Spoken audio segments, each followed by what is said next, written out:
What's going on? What's going on, everybody? It is the only sports podcast. That's right, the only sports podcast. I'm Will. That's Casino over there. Christoph. How we doing today, Casino? Pretty great. I'm Christoph, by the way, not Casino today. Oh, that's right. Oh, that's right. Today is Halloween. And it's going to be spooky. Yeah, our show's me going in to be costume. very Me in spooky. costume is very spooky.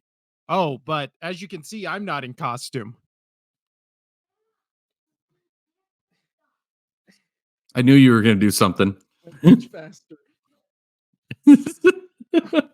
For those who are just listening, he's throwing on a sweater. Oh.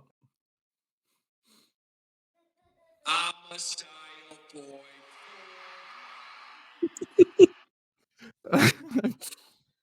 As you can see, Casino, I am from the hit movie Pop Star, Never Stop, Never Stopping. I'm a style boy for life. You know, I've never seen that movie, but I want to so bad. I know you've talked about it. It's so dumb. But I mean, half of what Andy Samberg does is dumb, but it should be great. I was gonna leave on these glasses, but you can see your screen. It'll ruin the surprises, Casino, because we have a bunch of surprises today. Yeah, I got a surprise for you even. Oh, Casino's Corner. Yeah. Casino's It's Corner. going to be totally different than what you think it is. Also, Casino's Corner today. Also, I'm going to be eating for those who are watching the podcast. I realize that it's 1:00 and I haven't eaten since yesterday at like 5 p.m. What is it? The Casino's Corner today will be co-produced by my two children who help me out. So get ready for that. All right. But yeah, so Casino's Christoph. I'm clearly a style boy from, again, one of the best and funniest movies ever made that no one ever sees because I don't know why. Also, update on my nose thing, Casino. Turns out it was a giant pimple. So I popped it. It was glorious. Well, that's what I told you it was. Yeah, it made my eyes water, and it was the best day of my life. Did it just did it hit that mirror? Like, did it hit that? Did it have that mirror shot where it just like? No, that's the glorious. That's like top tier. This was middle tier, but it still felt great, and my nose looks way better. So there we go. But we are here today, Casino. Yes, we are on Halloween. We are our third Halloween we've ever recorded on this podcast. Do you remember what you dressed up, or what you and I dressed up as the last two times? So I know last year you were Shaggy from Scooby-Doo. That was 2 years ago. That was 2 years ago. Did we do jerseys last year? I was actually asking you because I don't remember. I don't think we did anything. I feel like we did. Hold on. I'm gonna scroll. Go. Oh gosh, well, this is gonna take an hour. Ugh.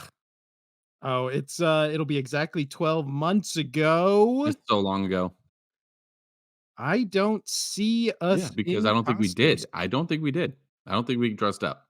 We weren't cool. Like us. Well, I mean, last year I know what I was for Halloween. Last year I was 3 Hole Punch Jim, and I didn't have my costume ready for that. Actually, maybe we've only done Halloween once. I think you're correct. Because I think I was Shaggy last year. I think that was a year ago. So we have only dressed up as one time. I keep thinking we've been doing this podcast for 3 years. I think we've only been doing it for 2. I think you're right. Yeah. So I'm all over the place. I'm all over the place today, Casino. It's so spooky. But as you can see, the pumpkin's still there. Still spooky. Also, thank you. I actually listened to the podcast last episode, and my wife did. She was putting away laundry, and I heard your voice, and I was like, "Wait, what the hell?" And I go, and then she was like, "Huh." And is she a fan? She chuckled when you talked about the spooky ghost last time, or pumpkin, or whatever. Yeah. Well, I also am your. You are my wife's podcaster. Yes, favorite podcaster. So that's true. But this playful 5 minutes of banter, Casino, ends now because it is time. You know what? We will do college football first, and then it's all NFL after here. And then I also have, we have Casino's Corner, and we have a special news segment today. After this, we're doing MLB. we've got to talk Oh, about. that's right. We gotta, yeah. I've got things queued up. Let's actually talk about that first. And I have a I mean, video file for us here, Casino. oh, The Dodgers win the World Series in 5 games, Casino. I watched all these games, but for some reason I was dumb and did not realize there was the game the Yankees won 11-0. For some reason I did not realize the World Series was on that night. So that is the only one I missed. All the other ones I I did didn't watch. watch the last 2 because it was a wrap. Well, last night's game, I mean, the Yankees were up at one point, 5-0. And Dodgers then come back do you know how the 7-6. Dodgers came back? What? Do you know how? We'll get into it. We'll get into it. Yeah, let's talk about it now. The World Series last night, as we just mentioned it, Dodgers win 5-1, Casino. I'll tell you what, I have a coworker who's a big Dodgers fan. And so we were talking about it last night, and we both came to the agreement that whichever team won this series, most likely obviously was going to be the Dodgers, but whatever team won this World Series was going to have a lot of tape to look back on and really kick themselves for how many men they left on base. Because I feel like throughout this entire series, I don't think I've ever seen a series of baseball games where the bases were loaded almost periodically every third inning in every single game. And they usually were just 3 outs and then next inning. Do you agree, Casino? Yeah, I agree. No, I totally agree with everything you just said. That makes yep. Yeah. Sorry, we can get into the games now. But I'll tell you what, for how Jump over lopsided to this that. World Series ended up being, the games were entertaining. And I think that has more to do with the brands of baseball than the actual games being played, right? Like this World Series just felt big because it was Dodgers Yankees, even though it was, mediocre when you actually watch the games. And again, a Right. lot of bases And the loaded, not a lot superstar of, and the super yeah, and the superstars that they expected, Judge and Otani, were not all that great, especially Aaron Judge. Aaron yeah, Judge, oof, we could talk about that. So I'm gonna take over here on this, go just ahead, because Jay. I had some things lined up for it. Yeah. So obviously, I'll just kind of recap the games real quick. Dodgers won Game 1 in dramatic fashion in extra innings, where Freddie Freeman goes up. Mookie Betts was walked to load the bases. It's bottom of the 10th. Just everything that a little kid dreams of. And 2 outs and first pitch, Freddie Freeman, former MVP of the league, who hasn't had a good postseason, who had only hit 1 extra base hit the entire postseason, and that was in this game. He hit a triple to start the game, hits a grand salami over. It was absolutely phenomenal. Great hit. Just it's a moment he'll remember for the rest of his life. Yeah. So that set the tone, and I really think that just shattered the Yankees. So that set the tone. Game 2, Dodgers. It was a pretty good game. The one thing to come out of that game was Otani slid into second and dislocated his shoulder. So that was worrisome, and thankfully he doesn't have to have surgery again. But that put a little damper on how his performance was going to be for the rest of this series. Dodgers come out. They take Game 3. There's really good pitching in both teams, in my opinion. And then, yes, you had the absolute throttle of a Game 4, which is a must win for the Yankees. But I didn't think there was going to be any hope for them to come back. And then in the Game 5, as you just talked about, oh man, the Yankees had it in the bag until Aaron Judge just totally fumbled everything. I mean, they had a routine fly drop ball. They had as it says here, flubbed. I don't know. They messed up a force play, failed to cover first. It was all in one inning, which got the Dodgers back in the game in the 5th inning. So it was. Well, if I remember correctly from watching it, the error on the Yankees is what led to the Dodgers tying it up It when was, they yes, came down from, tied at 5-5. 5. Yep, Yeah. yep. So So also, it was Casino, huge. And so with that being said, what were you going to say? Because I was going to well, give I you was some going to stats say, on some things. before we get into Game 5, can we talk about probably the most consequential thing coming out of Game 4, Or which is the Mookie Betts situation, where Yeah, that was fun. what is your thought as we're watching this on the video? What is your thought of just this whole fan interaction? And So again, it's two Yankees guys for those listening. And if you haven't seen it, two Yankees guys basically holding Mookie Betts hostage and prying the ball from his hands. It's so such a weird it, play. it's very silly that this happened. So he actually did an interview on Barstool, and I watched it today. The guy that ripped the ball out.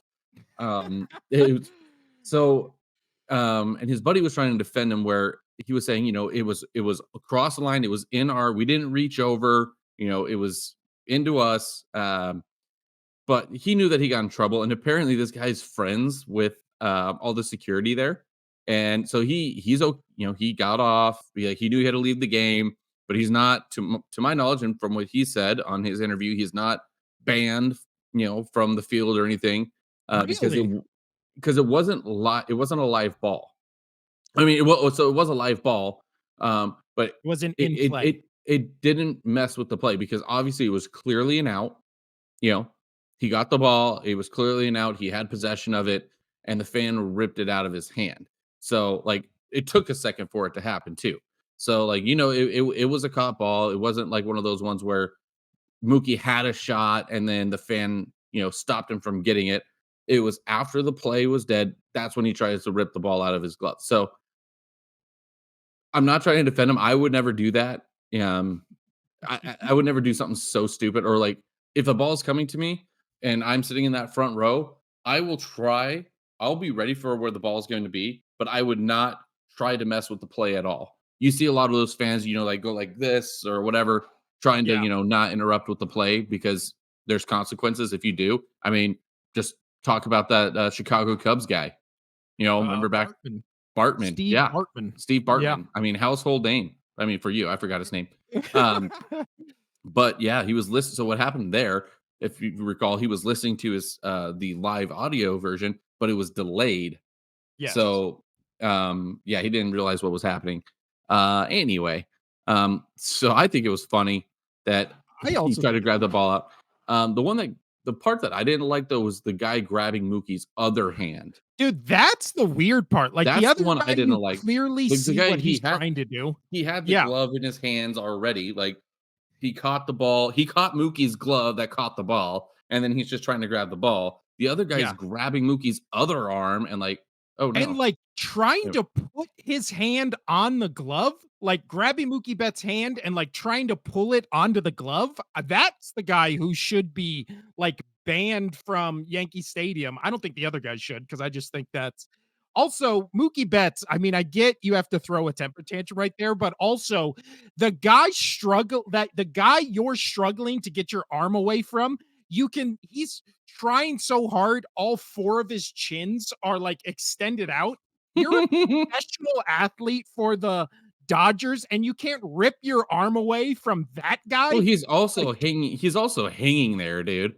And he's got a yeah, full extension with his arm. The other guy has two hands on it, like, and he's lifting up. Mookie Betts is trying to pull down. That's tough to yeah. do. Well, Um, also, I've saw it the first time in like slow motion. It looks like it happens much longer than it actually does. For it really only takes about like 5 seconds for this whole thing to do it. So I'm more just being an ass and not actually like being like, how could he not get it away? But I did think it was funny that it literally looked like Mookie Betts was just had his arm up and and the other I guy love looked Mookie, like dude. Mookie's one of my favorite baseball players of all time. Like he's in my opinion, he's cranked the top. Cranked. He cracked the top five.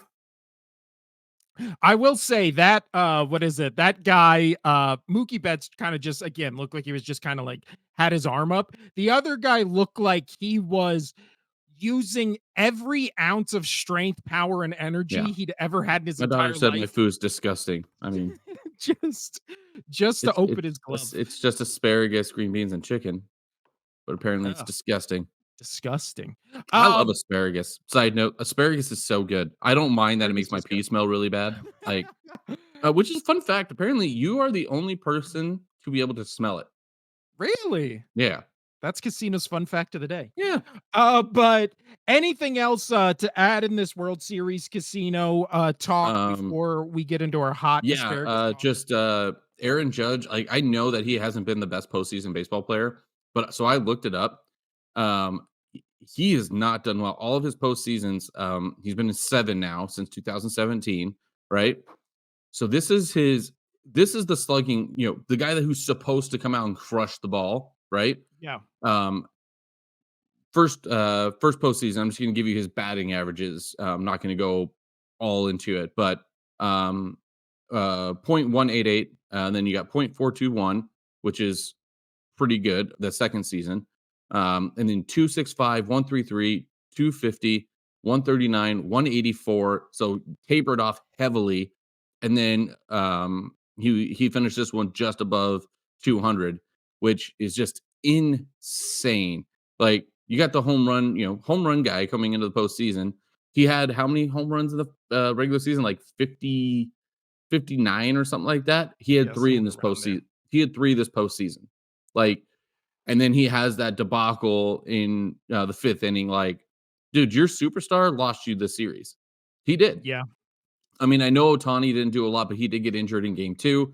But all those other players for the Dodgers stepped up. He did not.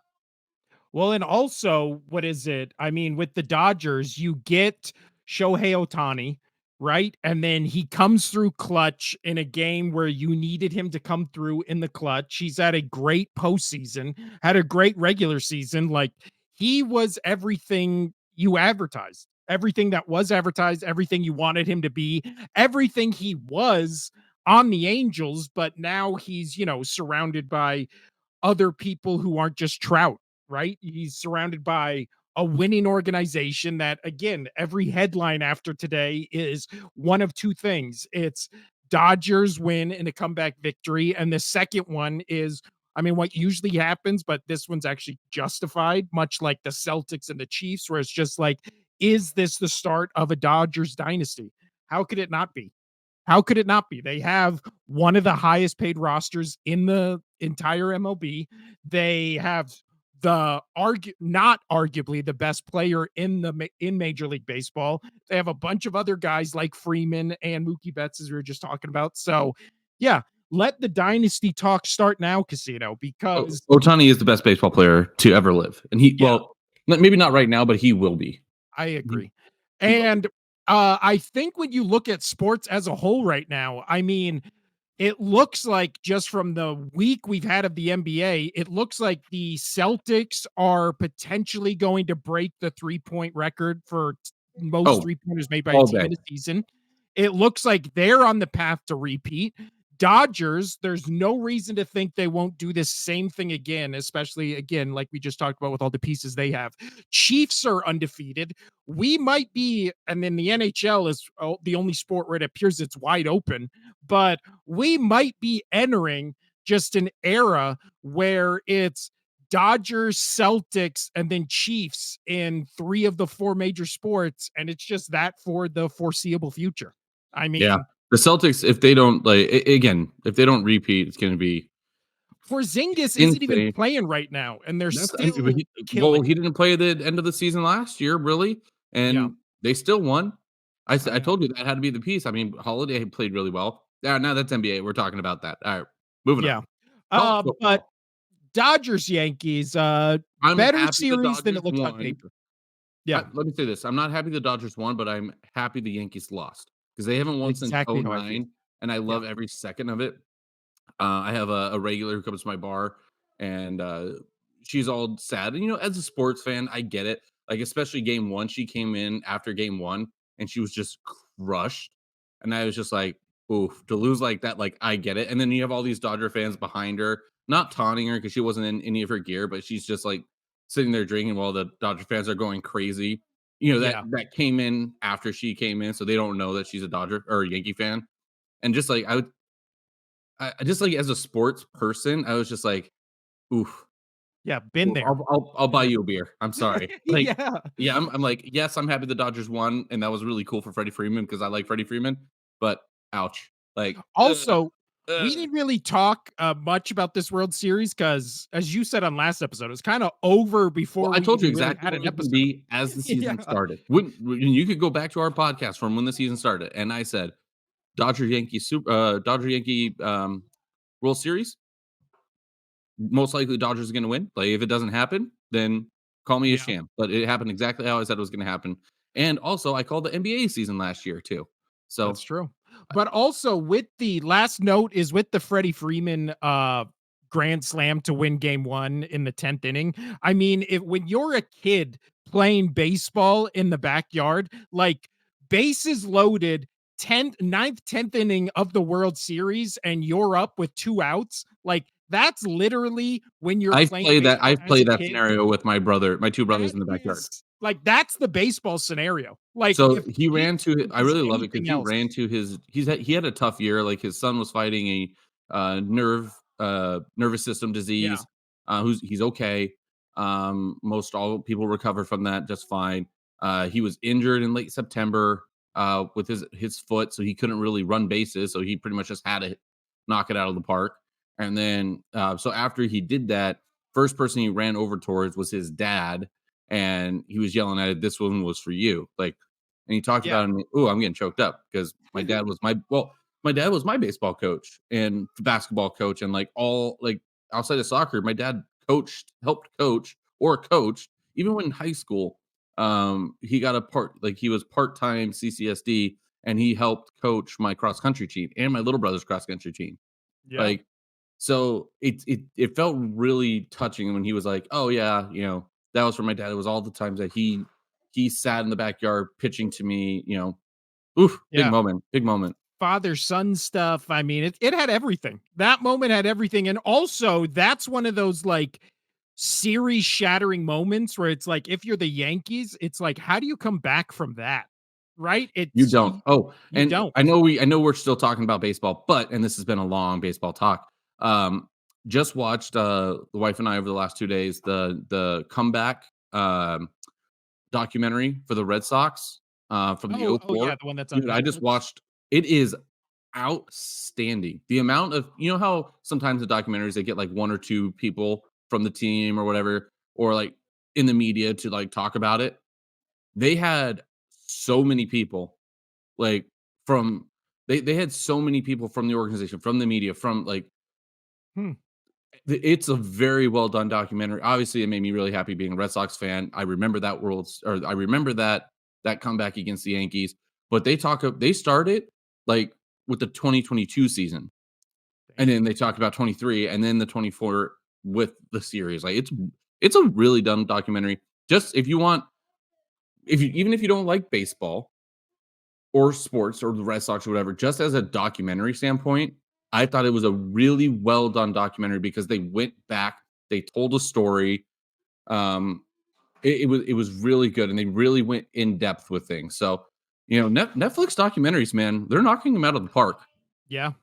All right, Yes, I moving mean, on. sports documentaries, 30 for 30, all those, you can't I mean, The Last This was Dance better is than like any 30 for 30 I've ever seen because well, The this Last was like Dance 3.5 hours worth of documentary. yeah, The Last Dance might be my top it's my second favorite documentary of all time. My first one is Five Came Back. I think that's what it's called. We'll talk about that on another show. We're already running out of time, Casino. So Yeah, we're my bad. going to do Sorry. let's jump over to college football We'll and just then do some picks. yeah, and we'll talk about the big games for this weekend. What do you think is the must-watch game of week 10 in college football? Also Yeah. crazy we're already at week 10. Well, it's obviously got to be Ohio State, Penn State, Yes, obviously. I would agree. Like Yeah. that's honestly all the other ones. I'm excited for some of them. To be honest, like I think actually, you know what? SMU Pittsburgh is going to be really good. Yeah, you I'm know what? excited for Outside that. of that, I'm not really into any of them. South Carolina's pretty good. We'll see. I know they're not ranked, Well, Air but Force Army. That's Air going to Force be Army, both of them are good this year. they're both running teams, very heavy running teams, so that should be fun. Besides that, those three pretty much. Maybe Arkansas will miss, but Yeah. and Oregon's going to destroy Michigan. So not really too worried about this week, but definitely very excited for the Saturday morning game for us, 9 a.m. Ohio Penn State. That's going to be the game to watch. Yeah. That'll be fun. I think Army Air Force will be low scoring. I think it's just going to be a running battle, time clock management. That's But one of those ones where you're gonna wanna watch it just for vibes. yeah, Just what the atmosphere in that place is gonna be where both teams coming I in and I both love are actually watching all good. the Army, Air Force, Navy games because they take it to heart. Yeah. Well, Um, and what is it? At this moment, Air Force is 1-6. Army is, undefeated. undefeated. So this is one of those games where it's a rivalry. Army should murder them, but then there's pride. There's all that kind of stuff goes in. So yeah, I'm just excited to see it just in hopes that, I don't know, like you said, it No. can be just a game, And a good speaking of game. college football, before we move off on that, just came across, like literally just buzzed on my phone. Matthew Sluka, the UNLV quarterback, he officially enters the transfer portal since he preserved his final year of eligibility by playing fewer than 5 games. So he's officially on the market. Get him out of there. Get him off the team. I also am putting all my stock in Indiana and Miami. So I'm gonna watch both those games. Miami, I told you this like 3 weeks ago. Every game they play is the most entertaining game I've ever seen Yeah. because it's so dumb. But yeah, other than that, not a big college football weekend Ooh, outside we of did college that. football in 4 minutes. Well done. Yeah, outside of that Ohio State Penn State game. I mean, unless you're a diehard fan of some of these Let's go teams, Penn nothing State. really. I will never root for Penn State, and I'll never root for Ohio State. So I I hope they mean, but there's different management in Penn State now. Then okay, there's no more diddlers there. Okay. I can't believe they just didn't shut the school down. That's insane to me. That is insane to try to come back from that. But that's another discussion for another day, Casino. We saved some time on that. So it is now time for The everybody's power favorite rankings. segment, Casino. Oh, and I forgot to make a thing for it. Well, Oh, I just put it out there. Just don't read college football week 10. Just go the power rankings. It's the power rankings. Toodaloo, toodaloo, toodaloo. I know some fun noises while he tries to type up bullshit. yeah, I'm gonna But get we up. do got power rankings, and you know what? I think you're pretty surprised with what I sent you. I had a trouble. I was. I had some trouble. There was a lot of mixing and matching there that and there's one team in particular I'm gonna have to defend tremendously. Just and I didn't want to put him there, but I'm nervous about putting basically 4 or 5 teams in front of him. Yeah. Here, wait, hold on. This is all. I didn't, for some reason, I It's forgot to okay. put them in a slide. So now Oh, it is doing this dumb thing. But because it's so spooky, Casino, today we are doing it. There we go. We are doing it where it is. Where and poof, is there it is. I can't get over. Where'd you buy a visor from? Like, this is my wife's. It's okay, my wife's visor. so are you gonna be? Yeah, the visor. You're doing it wrong though. With visors, you're supposed to wear them upside down, so like the bill's up, like tilted just like that, but upside down as well. That's how you're always supposed to do it. Oh yeah, that's the way to wear a visor. That was the cool way. I remember there used to be a really good water park here in Vegas. For those who don't know, called Wet and Wild. And one of Yes. my fondest memories of Wet and Wild was we went with my cousins. We went with our friends. There was like 15 kids and like 6 adults like to watch us. They were all by the wake pool just like hanging out, and that was a different time, different era. It was just like let your kids just go wild and do, whatever, get kidnapped. I don't care. But we all had visors and we all wore them that way. And so we'd pick the water up with our visors and like fling it. We thought we were the coolest people. That does Uh, sound cool. And now my yeah, hair got I all messed miss up, Wet and Wild, Casino. dude. It was one of the coolest Look parks what you did. ever. The original Wet and But Wild. Casino, Well, I'm just trying to you kill have time here. I can't hear you. I said I'm just trying to kill time. Yeah, you have for your power rankings, as we dive back into that, you have my Philadelphia Eagles ranked number 10. That's only 8 squares. I know because well, actually it's 8 squares, but there's one picture after this because we had the same top 3 again. So, Oh, then I guess we're I don't have to defend my third. no, you All right. don't. All right. Please, why do you have the Philadelphia Eagles number 10? Saquon Barkley is starting to make things happen. I just feel like the team is gelling a little bit more. Your Brown is looking pretty good. Yeah, I just feel the team is starting to gel. I mean, on paper, this team's good. On paper, this team's real good. So I think they just needed time to figure some shit out. So I like how they've been playing recently. Saquon Barkley, as long as they can get that running game consistent, that opens everything else up for Jalen Hurts. And that's what I've seen lately. So I'm going Eagles at 10. Yeah, their defense right now currently ranked 4th total defense in the Yeah, league. there you So go. all of a The sudden, defense this is set. Eagles If defense, you can get that offense going, which I think starts with the run game, you get Saquon going, that opens up everybody else. You're good. The play action, you're all great. yeah. Sitting at 10, but they need to start winning some games, and they can move up. Next up, Casino, you have the Houston Texans at number 9, which was surprising to me. Very low for you. Yeah, You're much but higher on the Texans than I am, and you still have it again, at but 9. I need to see more. Like, it's just the same old story. Like, they're squeaking by games. They don't look super consistent. I'm just they need to be better if they want to win the Super Bowl. And right now, I just don't see it, but they're still a good team. I'm putting them at 9. It's just, I mean, we're halfway through the season damn near, and I'm still having questions on your team on figuring things out. So Yeah. until I see it fully clicking, you're at 9. Next up, you had number 8. You had the Steelers. Fuck Russell Wilson. You look good. Uh, I mean, he's 2-0. They look good. They look good regardless who's at quarterback right now. So they have 2 capable quarterbacks. I think Justin Fields did just fine on that roster. And then it really looks like Russell Wilson is just had an issue with playing over there with Sean Payton, which I get and I understand over in the Colorado. So I think this is a nice, refreshing breath for him. So yeah, Steelers look good. Putting them at put them there. Put them at 8. and they are in a bye this week. I do think there is something to the old adage of going on your bye week when you're like red hot. I wouldn't say they're red hot, but I would say that they do look like they're kind of much like the Eagles, like picking up steam. Next up, Casino, your number 7 is the Washington Commanders. I Your like team. them. I like them. You make great points about Jaden Daniels getting beat up. That worried me, but he was still able to sling that ball. He was still able to sling that ball 65 yards for a Hail Mary with a sore rib cage. So I like Yeah. this team, but I just think the teams in front of them are better.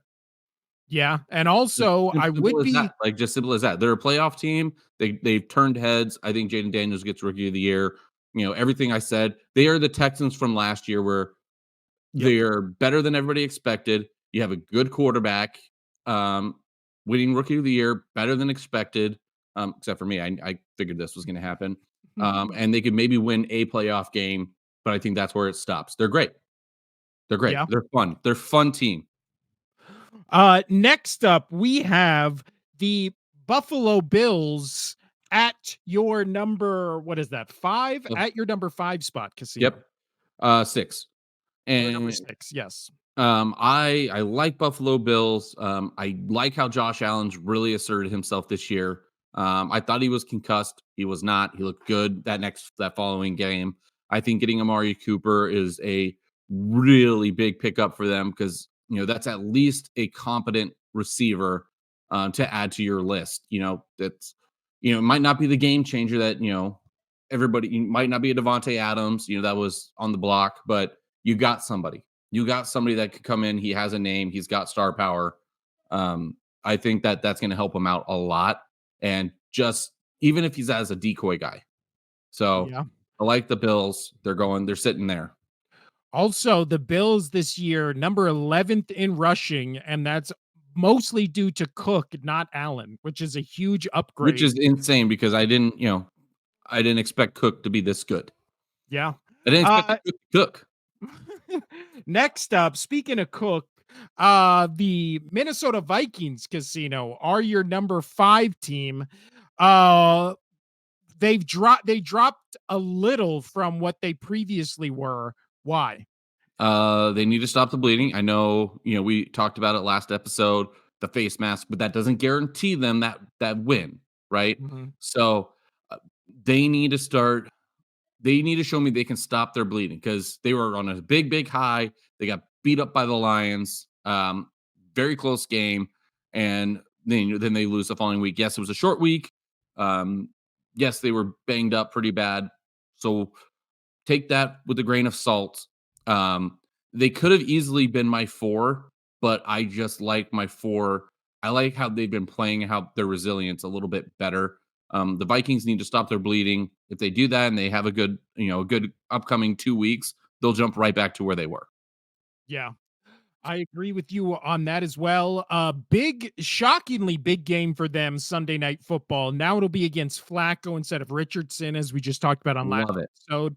So Go now, I Flacco. mean, yeah, the Vikings do feel like they've kind of cooled off a little, but at least it doesn't feel like they're like the Saints, where it But was like, again, they were beat up after the Lions in a very good game. yeah. You know, Next up, your number 4 team, the same division, Green Bay Packers. I know Jordan Love is made of glass, but I like this team. I like what they've done with the running back. I like what they've running back position. I like Jordan Love's confidence in there, even though he is getting banged up a bit. Um, just this young team is very hungry. They're winning close games. Yes, they've won 2 close games with field goals, but they're getting it done. They're staying in the games, and I just I like how the Packers are trending. They seem to be really fighting for everything they get. Unlike the Texans who are winning close games. And you're still wondering, I'm looking at the Green Bay Packers and then I see them winning close games and I'm like, they have an identity. I know what they're doing. They're good at these spots. And I really like watching them. I think they're a fun team to watch. Yeah. Yeah, much like kind of the Jaden And Daniels again, situation. and I'll tell you right now, from the Commanders all the way up to the Packers, and even the number 3, like those are all pretty close. Like I'm nitpicking. Mhm. Your number 3 is the Baltimore Ravens. Oh, this is one I thought I would have to defend a little bit, but I guess I'll have to defend the podcast a little bit because you're picking them at 3 as well. Yes. Yes, their defense is shaky as hell, but this offense is insanely good. So I'm just not ready to give up on them quite yet. Yes, they're only 5-3, but I do expect this team to rattle off some victories coming up soon. I mean, at this point, their defense is 26th in the league, which Yeah, obviously it's is much nerve-wracking. worse than everyone on the list below them. But their offense is so ridiculous compared to everybody else in the league that it almost makes them the outlier instead of like where we have to make excuses for them. Lamar Jackson, right now at this moment, he has 67% completion percentage on the dot, 67%. 1 yard shy of having 2,100 passing yards on the season. And then his touchdown to interception ratio is 17 touchdowns to 2 interceptions. He also has 500 rushing yards. And then Derrick Henry, 8 games into the season, is 54 yards away from 1,000 yards. That's So insane. Lamar Jackson has 2,500 yards and he has 17 touchdowns passing, 2 rushing. So he has That's 2,500 that's yards, insanity. 19 touchdowns, 2 interceptions, and then Derrick Is Henry he has is 9. he the front runner for the MVP right now? Yeah, remember we talked about it. After Yeah, last week, it switched where it was Mahomes just because of the record, and then it's now is they actually looked at the record, or they actually looked at what's important. Yeah. yeah. All right. So sharing casino, one last look at Casino's power rankings. He has Eagles at I'm 10, happy with that. Texans 9, Steelers 8, Commanders 7, Bills 5, Vikings 4th, Vikings 5th, Packers Yes. 4th, Ravens the third, and then we'll get to who the 1 and 2 is in a second. Let me switch over to Probably no shocker. yeah, no shocker, but also like you said, nothing that I feel like would jump out to people where it I would be really like think this hat is very comfortable, by the way. I do think we will get some pushback on having the Ravens still up there, but again, when you look at their offensive numbers and stuff like that, it's insanity. It's Yeah. crazy. There's no reason why they should be that good. And Uh there's still time to get that defense fixed up. yeah. So, oops. It is no, hold on. And I'm pulling it up right now. Whoa. Whoa. This is a I'm family looking show. it out right now. This is a family show. And for my power rankings casino, it is time to That share. was a fun sound. Thank you. I have both AFC West You're doing teams this again. not named the Chiefs in my number 10 spot. I have the Chargers Ooh, and the excuse me, Broncos. everybody. But after this week, I will make a decision on because if the Broncos go into Baltimore and beat the Chargers, I think legitimately they're a top 7 team in this league. I mean, you look at what they are doing defensively, they have a top 10 defense. You look what they're doing offensively. Bo Nix is just like 8 touchdowns, 5 interceptions. He has almost 300 yards rushing, 4 touchdowns. I really like their defense. I really like their offense. And Bo Nix is, again, just he's kind of in the shadow. Well, he definitely is in the shadow of Jaden Daniels and Caleb Williams, but he's also kind of just getting it done every week. Him Get and it Drake done. May, very similar in just like making plays with their legs, arms stronger than you think it would be, makes funny throws, but because I mean that one 2 weeks ago where he perfectly threw it in the middle of 2 of his wide open wide receivers. That's one of the best passes you're ever going to see. But outside of that, yeah, I think they're really good. Also, I almost put the Bears in my number 10 spot as well, but I didn't want to have 3 teams in there. They're getting there. They're getting there. Next up, I have my Philadelphia Eagles. I said Good. if they I'm beat glad the that you put them Bengals, on the list because they are gaining some speed, man. yeah, I said if they beat the Bengals, I would put them on this list. And I think, much like what you said, they're starting to clearly figure it out. They have new And I think it starts coordinators. with that running game. Yeah, they're running the ball. They got their pass catchers back. The second Dallas Goedert comes back and they're just fully, fully healed and fully just back together as a team. I think it's going to be the perfect time for them to really start rolling when they Well, get Dallas into Goedert looks back. I'll talk about him a little later. Can surprise you. But yeah, I do think that when it comes to their upcoming schedule, they're going to be wearing the Kelly green this Sunday. Maybe the most beautiful jersey in the NFL outside of Chargers powder blue. Outside of Chargers power blue. But they really I was gonna say need, it looks like that green, right? yeah, it's Yeah. very Well, you it's know what? I do beautiful. like talking about good jerseys. I do like Tampa's creamsicle. I'll tell you what, last week we had Tampa's creamsicle, we had Bengals white and black, which I think Dude, is I think phenomenal. that Bengals one, that's my favorite jersey of the last like 10 years is that Bengals white and black jersey. That helmet and everything just looks fierce, dude. Like Yeah. it looks so good. You All know right, what? continue. I think one day we should do like our top 10 favorite list of just alternate uniforms. Yeah, Just like from you I'm can all do any for it. sport. I think Yeah. that would be a fun list. Oh, But any there sport? was Oh, dear Lord. well, maybe we'll just do it to football because I do think there's enough Because in I could go, football to dude, make it look don't good. even. You would have to open up a whole like hour episode to do alternate jerseys for hockey, dude. There's so Um, many retro hockey jerseys out there. Oh, that's what it was. It was I think my top 4 is Bengals white, Buccaneers orange, the creamsicle, Eagles Kelly green, and Chargers powder blue. I know there's one in there I'm missing, but I feel like those are the 4 that are just like elite.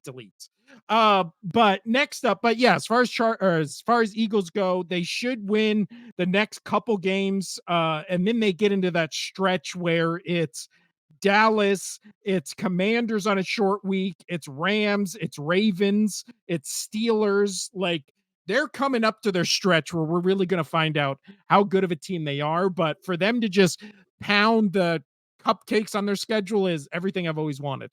Next up, I have the Packers a little bit lower than you, Casino. Basically for the joke you made, which was we've now seen Jordan Love this season miss what 3-4 games Yeah. and get knocked out of one or two more. Like this Packers team is very good, but if I can't count on the quarterback, then how good can you be when it gets to crunch time? And all of a sudden, if you're the Packers, especially in that division, you're going to have to win 3 probably road playoff games to get to the Super Bowl. And then that becomes, all these great defenses we've seen who are mostly in the AFC, but there's a couple, again, even in their own division, that they might have to play in their house. And I don't know if I can trust Justin or Jordan Love. And basically same things I said about Packers, you could say about Commanders.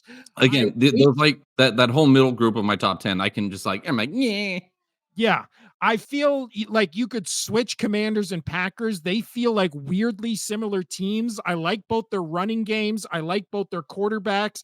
I kind of have questions with their wide receiver groups. I mean, even with the Commanders outside of what is it? Scary Terry. I don't know who else they have to rely on. Packers, Scary I Terry. know it's just Scary Terry, bitch. With Packers, I know they one of have my the favorite youngest episodes. group in the league. So yeah, and again, I'm worried about their quarterback and their defenses for basically both these teams. You could switch them every week based on who they played and how they played. Man, I'm gonna be Next saying up, Scary Terry, bitch, all night. I mean, it is the Halloween episode. Yeah, Next up, I have the Buffalo Bills.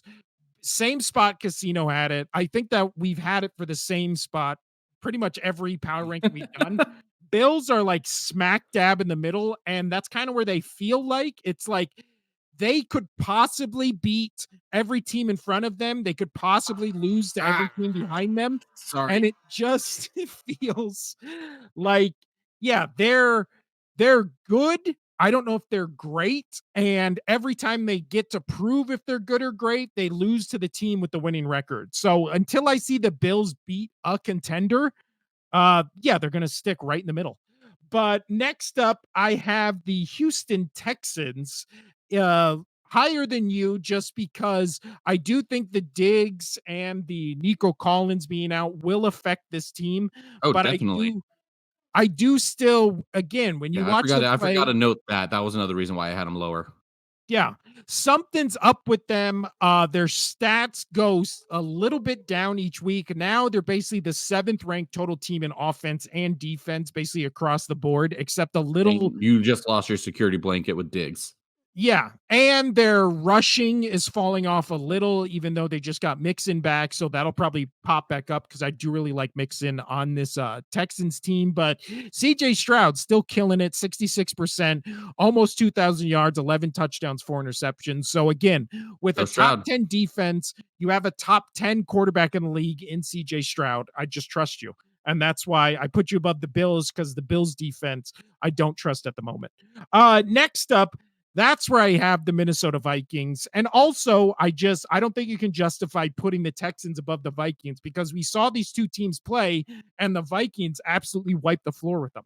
They blew them out. I do think the bloom is off the rose a little with the Minnesota Vikings. They're playing not significantly worse, but they're playing just slightly worse enough to lose games. They did. It was one game, and it was the that's game what I'm after. saying. It was one game after getting their asses handed to them. And when I say that, in just beat down, like bruising against the Lions in that close loss. Yeah, that's my defense on them, man. They were expected, like all the people were worried about that game. Well, also when the game against the Rams they had on Thursday Night Football, this is why I am worried about the Vikings, because let's say they get that face mask penalty and they get those 15 yards. How much confidence do you have in Sam Darnold driving them right down the field to score a touchdown? This year I feel pretty confident on that.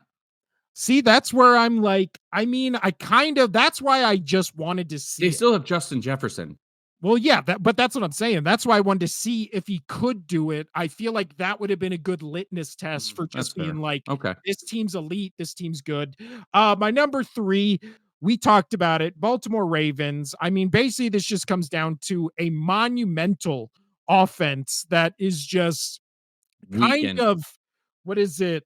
It kind of by does that. the doubters wrong of you need an elite defense to win games, because yes, they've lost games because of defense, but they've also won games because of phenomenal offenses. So if we go through my top 10, I have Broncos, Chargers tied at number 10. Sorry, Broncos guys. I was wrong. You were right.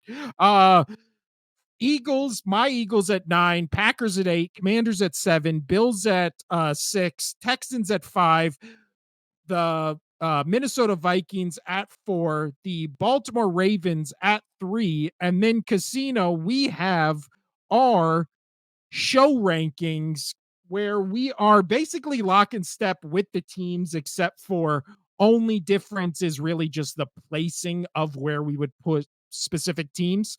However, Yeah. oh, this is a video, so I can pull this up. We do have the same top 3 Casino, aka what I like to call the top dogs. So it's spooky. It's Halloween. And we have our top dogs here. Obviously, we both have the Chiefs number 1. We Just obviously because both, they're undefeated. I yeah, think the Lions are because playing better football. I would also agree. And I would also say if we see the Ravens against the Chiefs with how game 1 ended, the revenge from last year, I'm not saying I would pick the Ravens because it's stupid to pick against the Chiefs at this point, but I think they would have a real possibility of beating them, right? Like, I think, and again, that might just be hopefulness more than like analysis on our parts, but somebody has to beat the Chiefs, especially this season, because they don't look good. They don't look good outside of their defense. And then, as you said, with the Lions, Jared Goff didn't have to throw over 100 yards, and they still won by 40 points. And he's Like, on pace. He's got to be at least in the talk for MVP, right? oh yeah, I would say it's him and Lamar Jackson. I mean, if we're taking records and obviously the Mahomes mystique out of it, you would have I to can't put, believe Mahomes is even in the talk. yeah, and especially with Goff, where you take away, the running ability that Lamar Jackson has. Goff is at a I mean, 74% completion if you ain't percentage, first, you're last. Don't 1,700 yards, 13 touchdowns, 4 interceptions. So he's absolutely killing it. Their defense has fallen back a little bit. They're 11th in total defense right now, but their offense, top 10 in the league, both in passing and rushing. So Detroit Lions are going to be just fine. And Baltimore Ravens, we just talked about. So there are top dogs. Yeah. And now, Casino, almost an hour into the show, let's get we'll into, need to roll through these. yeah, 'Cause let's get, you're surprised in my corner.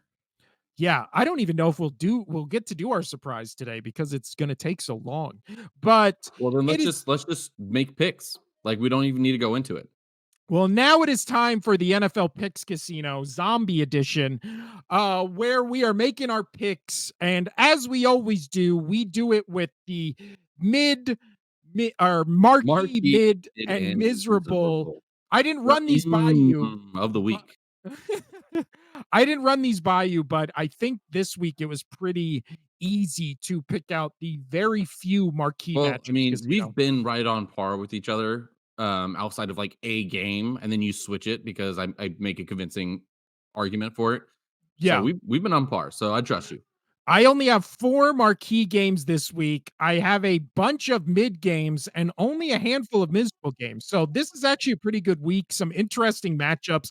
Also some what feel like new matchups, right? It feels like we haven't really gotten these matchups where both these teams matter at this point in the season.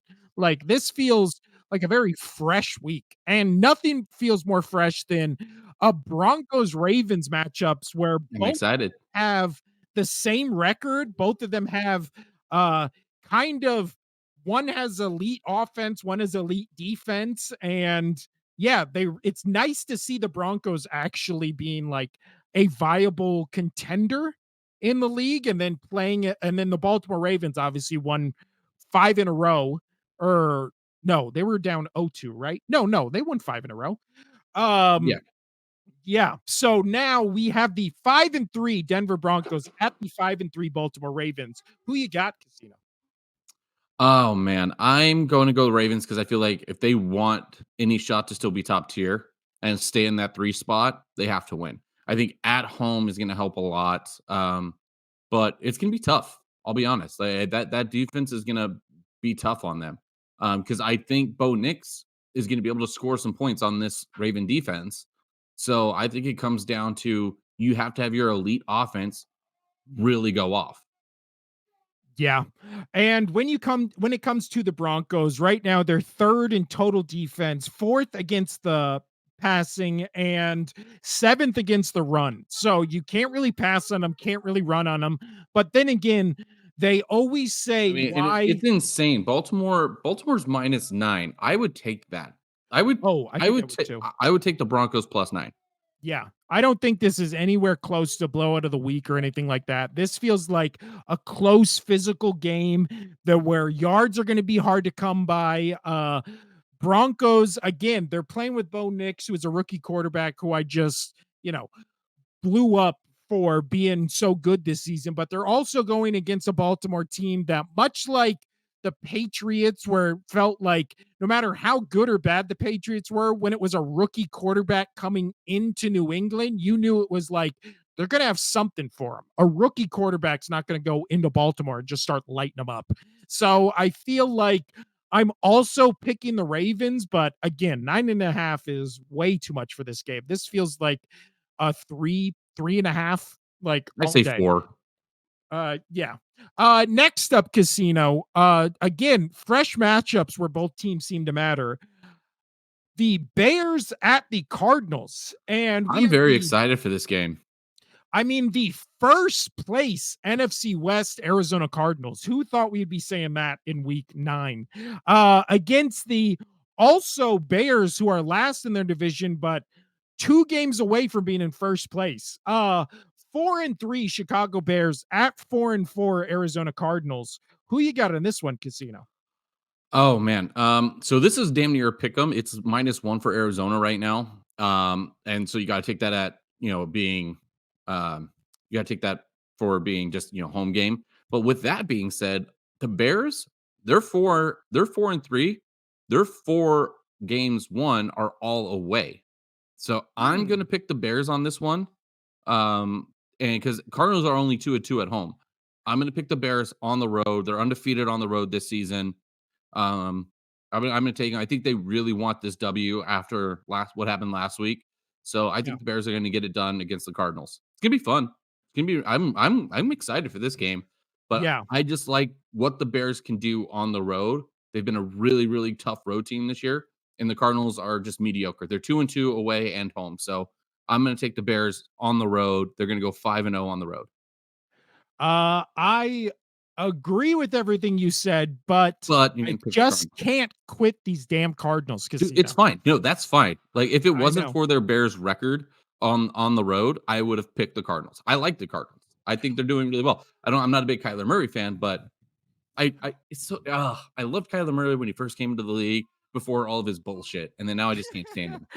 Well, speaking of Kyler Murray having a sneaky good season that I feel like nobody's talking about, he has a 67% completion percentage, almost 1,700 yards, 11 passing touchdowns, 3 interceptions, and 2 rushing touchdowns, and then almost 400 yards rushing. Also, James Conner almost at 600 yards rushing, 4 touchdowns on only 130 attempts. So Marvin Harrison Jr. also at 405 touchdowns. So I like the pieces Arizona has. Now, their defense is abysmal. It's 27th ranked in the league, but also the Bears offense, outside of a game or two, they're still ranked 30th in the league. They have the second worst passing attack in the entire league, and they're 23rd in the league in rushing. So this kind of feels like the case you can make for Baltimore, which is just like there's not a lot of quarterbacks in the league. You have to play the way you play Lamar Jackson, where you have to worry as much about how fast he is, as good with how good his arm is. That's kind of with Kyler Murray. He always looks like the fastest person on the field. He's always running around buying time, and his arm this season has been on fire. So I just think I'm taking the Cardinals, even though I would probably always pick elite defenses over semi-elite offenses. But yeah, I just don't think the Bears can score enough points unless they pull a Tennessee and just, get pick sixes left and right. But Kyler's been which they this- could because they got a really good, defense. Secondary. They got a really good secondary. Next up, Casino. I think the marquee of marquee games, and that is Lions at It's Packers. gonna be so good. The 6-1 Detroit Lions at Lambeau to visit the 6-2 Packers. NFC North. Who you got in this one, Casino? So it opened at 3.5 for the Lions. It's now down to 2.5 for the Lions. I think that's right on par. I think it's going to be tough to beat this freight train of the Lions and how well they're gelling right now. Like in that locker room, they just seem to be having fun. They seem to be determined. And not saying the Packers aren't, but I just can't see the Lions stopping right now. But I think it's going to be close. I think the Packers are going to keep it, especially in Lambeau. They're going to put up some points. Would I be shocked if the Packers took over? No, but this is a big game. This is a big game. This division's absolutely just monstrous. So this is another game where if the Lions can pull it off, they stamp it as Kings of the North. They'll make their stamp again, and then they've got some really good head-to-head matchups that they've won against their division who are pushing to try to take over. So I think the Lions are just going to be tough to stop right now, but I like that the line has moved to in favor of the Packers. I think that's on par with what it should be, opening at 3.5 for the Lions and going down to 2.5 for the Lions. So I think that's right spot on, but I think the Lions get it done because they're talented and just seem to be having a better locker room. Well, also the weirdest thing about this game is the last time these two met was almost a year ago. Even though they're in division rivals, they still haven't played each other since the end of last November. So gone almost a whole year since this matchup, seen it again. I do think, you look at the numbers are very similar. Packers top 5 in total offense, the Lions top 10 in total offense. Packers a little bit better in passing, again, just for Love has thrown more touchdowns, a couple less yards, but maybe about 200 less yards than Goff. So yeah, I do think Gibbs Montgomery might be the best 1-2 punch in the league at running back. Amon-Ra St. Brown is also in contention for a top 10, maybe by the end of the season, a top 5 running or wide receiver in this league. And again, with the Packers, the rejuvenated Josh Jacobs has almost 700 yards, 3 touchdowns. Jordan Reed over there with 507 yards, 3 touchdowns. I think it is Jordan Reed. I know. Now I get self-conscious of that name because I messed it up once and some guy killed me for it in the comments, Casino. So I'm going to say Jordan Reed, but if it's not, I'm sorry I got his name wrong. But yeah, Jordan Love, again, he's coming into this game a little banged up. We've seen how physical the Lions can be. So I don't know. I'm picking the Lions in this game, and you're picking the Packers. Is that correct? No, I'm picking the Lions. Yeah, But it's gonna be close. I just think the locker room's better in Detroit. Not saying the locker room's bad in Green Bay, but yeah. I just like Also, what I they see with have the Lions. momentum, and again, Packers have been playing close games. Won the last 2 on last-second field goals. Detroit, but that actually might benefit the Packers because Detroit just obviously won by 50 last week. So Right. let's move on, Casino, to my last marquee game I have on here, which is Colts at Vikings, Sunday Night Football. And this is just marquee because it's the return of Elite Flacco. Elite Flacco leading the 4-4 Indianapolis Colts into Minnesota to face the 5-2 Minnesota Vikings. Obviously, coming off a mini bye week. They played last Thursday's game against the Rams with that egregious face mask call. But I think this is a bounce back for the Vikings. I think the Same here. defense has been a sieve for the Colts. But if Joe Flacco came out, threw 4 touchdowns, 3 interceptions, and they win this game, I wouldn't be shocked by that. That's a totally fair assessment. I'm right on board with you. Totally on board. So let's go Vikings. The last time these two played was almost or 2 years ago, where the score was 39-36, which I think is a very realistic score for this game because Vikings defense still top 10, but again, I think I need to see more from their offense this week, even though Sam Darnold has 14 touchdowns, 5 interceptions. But let's move on now, Casino, to our mid matchups. Mid is where we look at games where we at least like something mid. Something interesting is happening in here. Mid. And nowhere is that more evident than on our first mid matchup, which is the Cowboys at the Falcons. Cowboys 3-4, Falcons 5-3. This game, again, will be very close because I think the Falcons will get up by 3 touchdowns, and then all of a sudden the Cowboys in garbage time will come back and make it a 10-point game, and then the Falcons end up winning by probably 7. But Kirk Cousins also having a pretty good year, 68% completion percentage, 2,100 yards, 14 touchdowns, 7 interceptions. Bijan Robinson catching on. Drake London, who is the number 1 wide receiver in my fantasy league, so I need at least minimum 4 touchdowns from him in this game for me, especially against the Cowboys.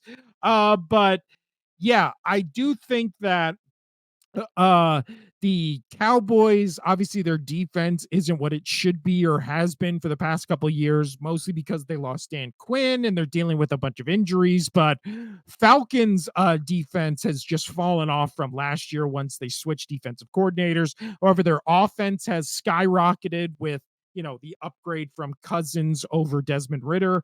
So they have the 6th total offense in the league, 5th in the league in passing, 13th in the league in rushing. Bijan Robinson and Algier, or however you say his name, Algier. I don't know. Again, we're terrible with names on this podcast. But yeah, Casino and I are in lockstep with picking the Atlanta Falcons. I do think this will be a fun game. It won't be in prime time, so again, Kirk Cousins, maybe he's sorry about that. No, you're fine. Maybe Kirk Cousins has flipped this year. He plays his best games in prime time. So yeah, no, this really is prime time Cousins, and I'm actually picking the Falcons. Dallas is bad. Dallas is done. Also, they're 0-3 on the road, and they're going to continue to lose. They're done. Yeah. If they're 3-5 after this week, and the Eagles win, and they're 6-2, I will be jumping for joy.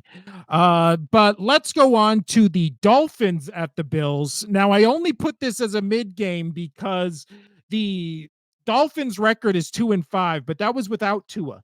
So now that Tua is back, it feels like a real matchup. And again, Miami's defense is like the sneaky best defense in the league that no one's talking about.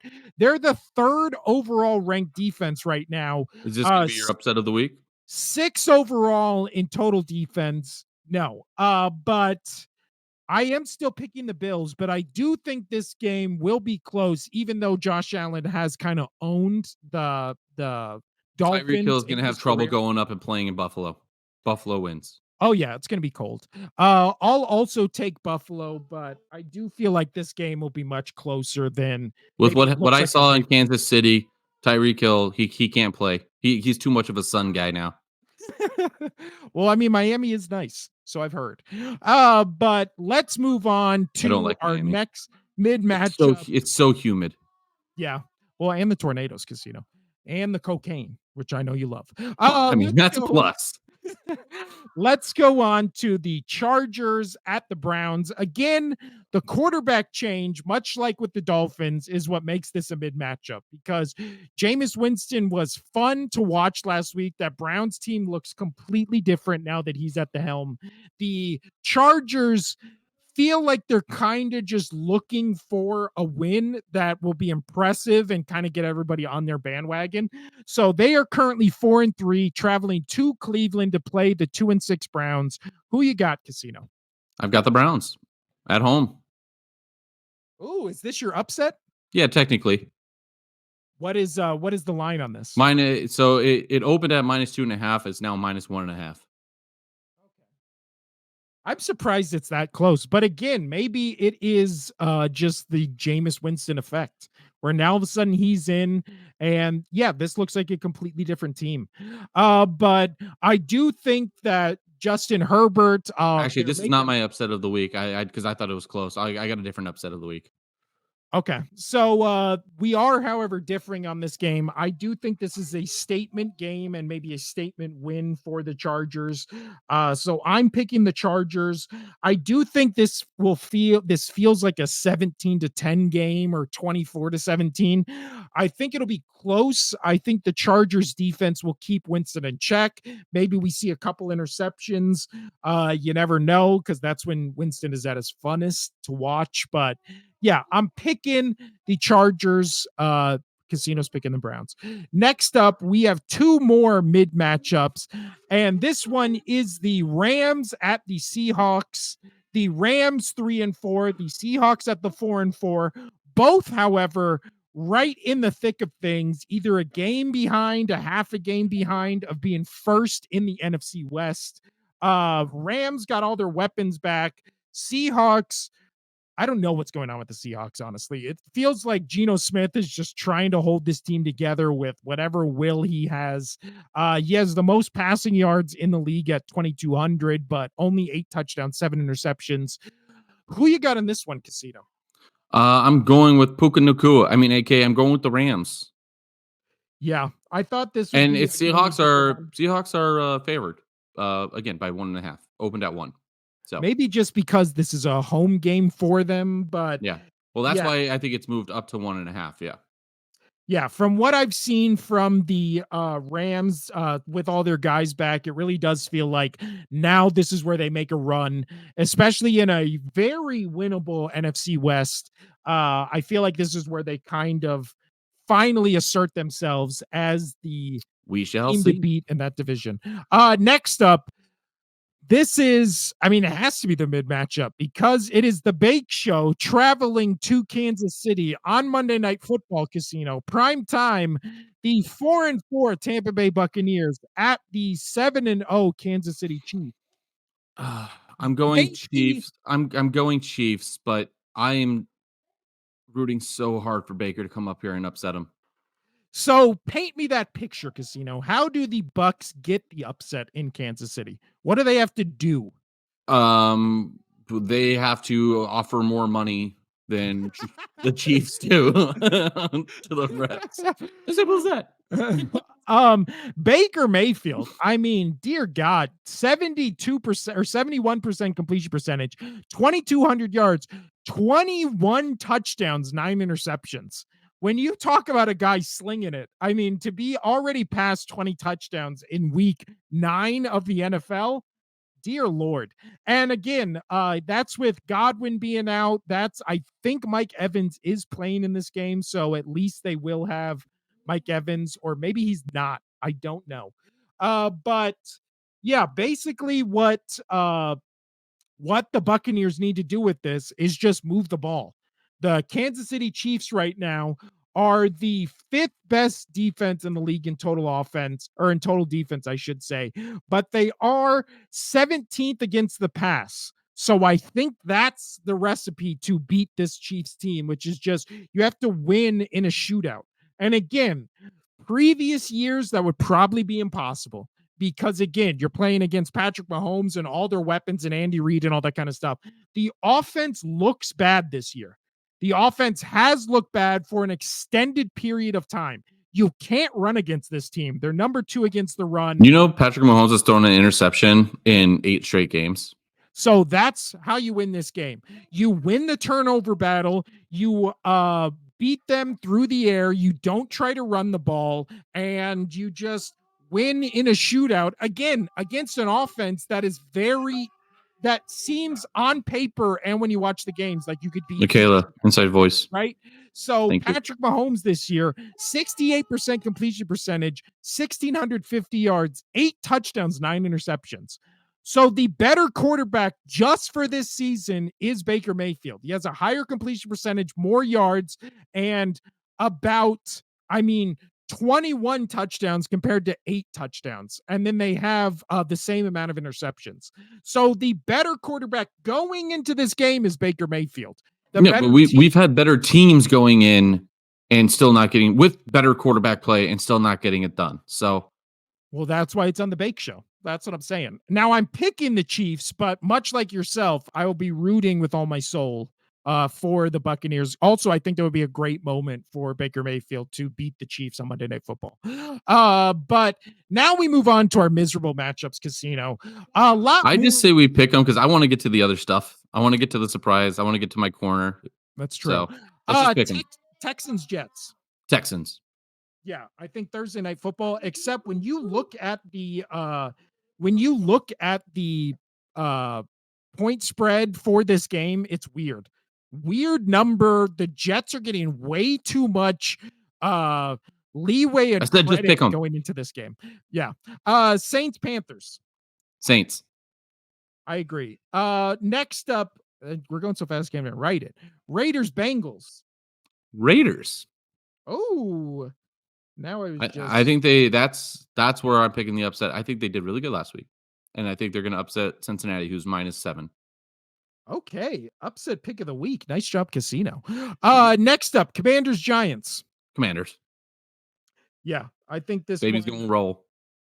I agree. Next up, your team, Patriots, Titans. This is an upset, which I'm weirded out by. Patriots, I think, are going to get it done against the Titans. Patriots are the underdogs? Yeah. Then you know what? That's my upset pick of the week. I'm picking Patriots.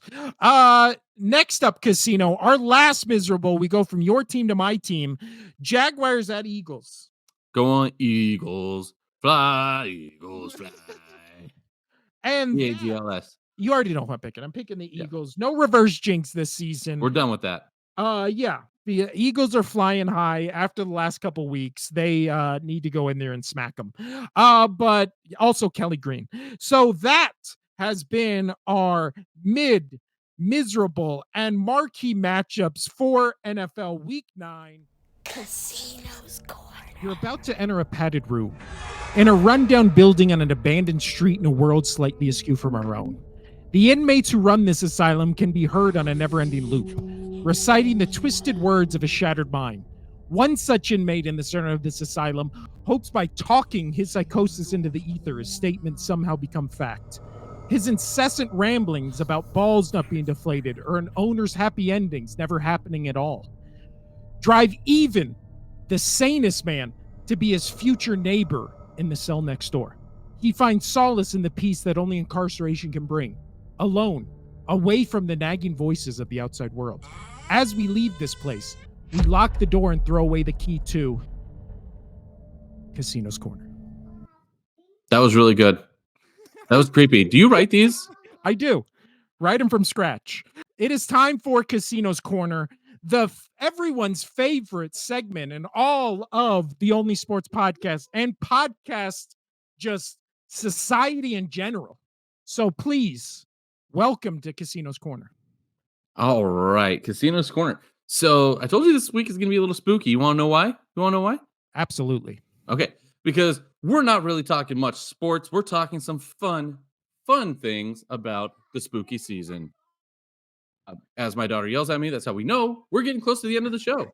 And every time we try to do Casino's Corner. Anyway, so we're going to be talking Halloween costumes, right? All right. So I got some questions for you. But first off, have you been watching any of the professional athletes' costumes for the season? Have you noticed any? Have you been looking them up? No. Question you. Well, we got some good ones. So just real quick, we'll go with some basketball. So Rudy Gobert, he just wore a wolf mask. Cool. Timberwolves, get it. Fine. Just regular suit underneath. Giannis was Mr. Potato Head. Pretty cool. Jonathan Quick and Rempe, those are hockey players. They went as the elf, and they took a nice photo of him sitting on Rempe being a young kid, sitting on Jonathan Quick, who's one of the older players in the league, sitting on his lap. Pretty great. McLeod, McLeod the third for the Falcons. He dressed up as Cat Williams. If you haven't seen that one, check it out. Legit. He did a dang good job for that one. And I told you I'd talk about Dallas Goedert and how I think he's ready to go. He wears his wife, like from The Hangover. Yeah, so you see suspense there. So she got it. There's a video of her getting inside the sack, and he's carrying her around like that. I think he's strong. I think he's ready to go. Dallas Goedert there. Raekwon Smith as Lamar Jackson, which was pretty funny. I think that was very creative. Jared Goff and his wife went as Ricky Bobby and his lady. So that was my reference earlier when I said if you're not first, you're last kind of thing. Foreshadowing. I love it. Foreshadowing. Thank you.